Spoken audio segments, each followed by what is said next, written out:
Bonjour à tous. Cette séquence vidéo sera dédiée à la polarisation inverse de la jonction Pn et l'effet d'avalanche. Une tension électrique externe est appliquée à une jonction Pn et appelée polarisation. Donc, selon les bornes de la tension V, on peut décrire la polarisation si elle est directe ou bien indirecte. Donc, si la borne positive de la tension V appliquée à l'anode, donc la zone P de la jonction, et la borne négative à la cathode, donc la zone N, on parle de la polarisation directe. Cette polarisation repousse les trous dans le côté P de la jonction vers la jonction. Donc vous avez les trous qui portent des charges positives seront repoussés par la charge positive de la tension V. Et les électrons de la zone N, donc les électrons majoritaires, seront repoussés par les charges négatives de la tension V. Donc les trous majoritaires de P et les électrons majoritaires de N seront repoussés par la tension V vers la jonction.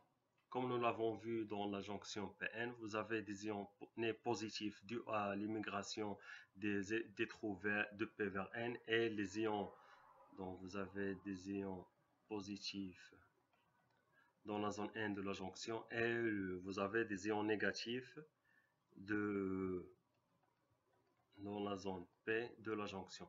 Donc les trous repoussés par la charge positive de V donc vont neutraliser les ions négatifs dans la zone P de la jonction.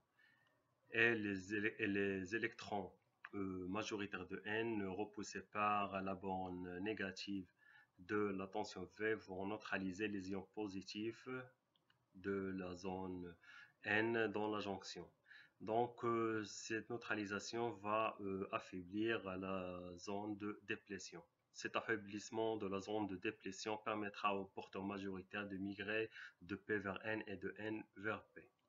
Donc vous avez les électrons, vous avez les trous de P vers N, donc vous aurez un courant de diffusion et les électrons de N vers P va créer dans le courant de sens inverse de diffusion. La somme de ces deux courants va créer un courant de diffusion. Ainsi, la jonction devient passante dans le sens positif du courant IT.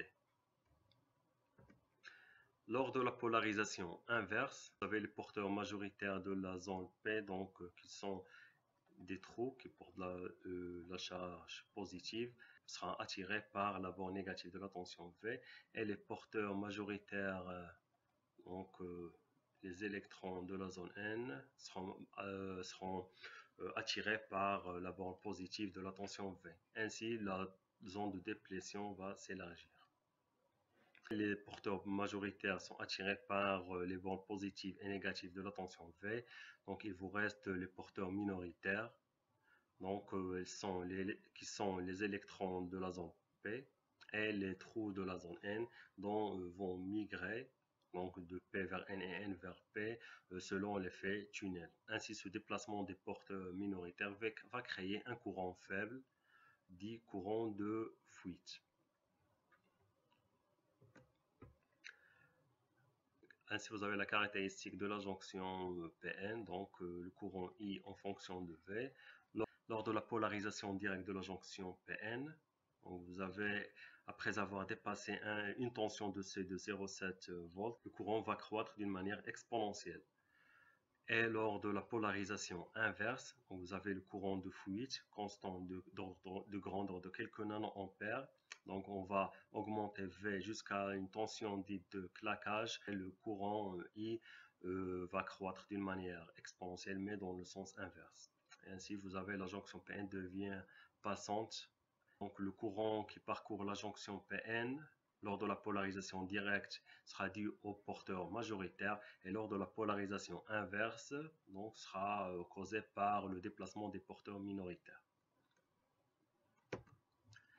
Le courant de fuite qui s'ensuit est dû aux électrons porteurs minoritaires qui s'accélèrent sous le potentiel électrique de la barrière. En augmentant la polarisation inverse, la tension atteint un niveau critique au-delà duquel un claquage se produit. L'énergie thermique acquise par les électrons minoritaires est alors suffisante pour briser les liens de covalence dans les atomes de la matrice du cristal qu'ils rencontrent. L'énergie thermique va briser les liens de covalence dans les atomes et le potentiel électrique de la tension V va accélérer le mouvement des électrons porteurs minoritaires. Les électrons injectés, donc accélérés par le champ électrostatique de V, frappent les autres atomes, donc va relâcher une nouvelle vague d'électrons. Cet effet multiplicatif est appelé un effet d'avalanche.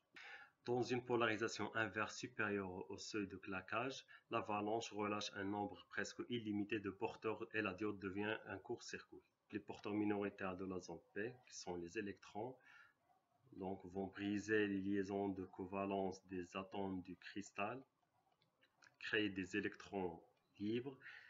Le champ électrostatique va faire accélérer ces électrons qui vont frapper d'autres atomes et vous aurez donc un effet d'avalanche de l'électron. Donc vous avez les électrons de P vers N, donc on va créer un courant dans le sens inverse de N vers P. Ainsi, la diode devient passante et le courant va circuler de N vers P. Merci pour votre attention et à la prochaine.